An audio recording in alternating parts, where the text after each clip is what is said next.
Welcome to The Explainer. Today, we're diving into a really chilling But we're not just going to tell you the story of a haunted train. We're going to take it apart piece by piece to really understand how it works and creates this feeling of absolute inescapable dread. So the story doesn't kick off with some big jump scare or a spooky ghost. It starts with this, a simple but really ominous warning from a beggar on the train platform. It's such a classic, brilliant use of foreshadowing, right? It just immediately puts you on edge. We don't even know what the threat is yet, but we're already being told to watch our backs. All right, so first things first, the setup. You know, every great horror story lives and dies by its atmosphere. Before any ghosts show up, you've got to set the stage just right. And this story does that masterfully, creating the sense of being completely and utterly alone. To start, we get a real, actual location. This isn't some made-up castle in a faraway land.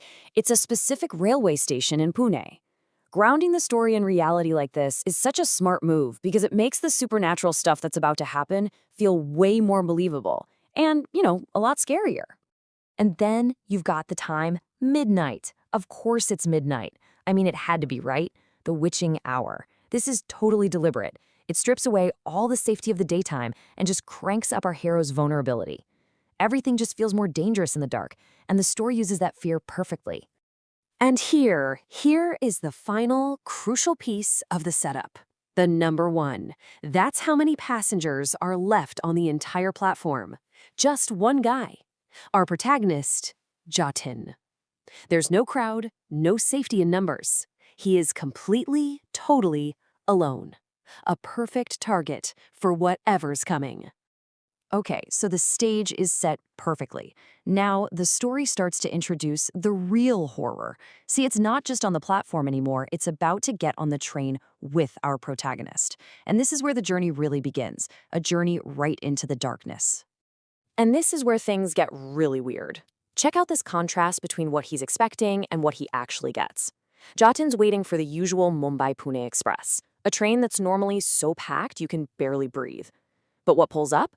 It's basically a ghost train, silent, empty, and just unnerving. This is a massive red flag that something is very, very wrong. So from here on out, the tension just keeps ratcheting up, one creepy detail at a time. He gets on this empty train, but wait, he's not totally alone. There's one other guy who just gives him this weird, mysterious smile. And then, and this is the part that would really freak me out, the train starts moving, but it never passes any stations.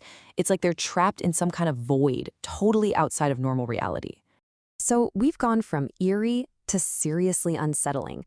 And now the story just slams on the gas and drives straight into pure terror. This is it.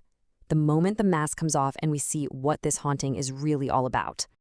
And boom, there it is. The big shock moment that confirms all of Jatin's worst fears. The man he's been sitting with this whole time, yeah, not so human. His face suddenly looks like a canvas of his own violent death.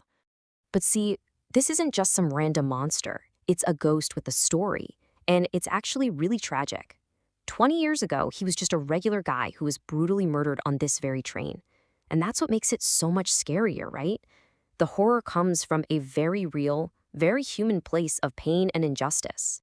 So after laying out this horrible story, the ghost just drops this absolute bombshell of a line, and all pretense is gone.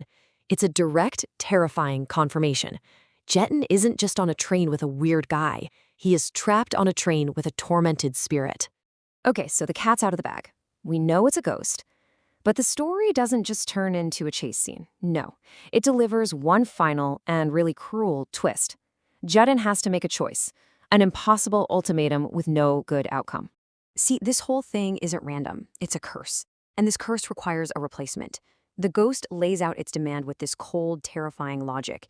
This isn't about revenge. It's a transaction. To get his freedom, someone else has to pay the price. Jatin has to take his place. The trap is laid bare, and it is inescapable. I mean, what choice does he really have? He's on a train, speeding through an endless night, there are no stations in sight, and his only company is a terrifying ghost. He's trapped, he's broken, so he makes the only decision he feels he can. He agrees to the terrible bargain. And now we get to the final act, where we see the immediate, chilling consequences of Jatin's choice. And spoiler alert, this isn't really an ending. It's the reveal of the story's true, terrifying cycle. The second Jatin agrees, it's like a switch is flipped. The ghost is finally free. It smiles, just fades away, and the train grinds to a halt. And for just one split second, you get this feeling of relief. You think, okay, the nightmare's over. But no, the ghost's parting words just shatter that tiny bit of hope. This confirms the awful truth. Jatin didn't escape the curse. He inherited it. He didn't end the haunting. He just became the new haunter. And now his only way out is to do the same thing to someone else. And then the doors slide open, which is just the cruelest joke. Freedom is right there.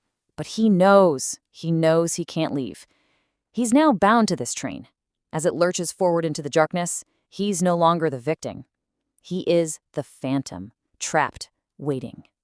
And that, right there, is why this story is so effective. It doesn't really end, does it? It just resets.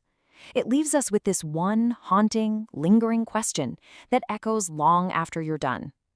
At some other lonely platform, at midnight, this haunted train will stop again.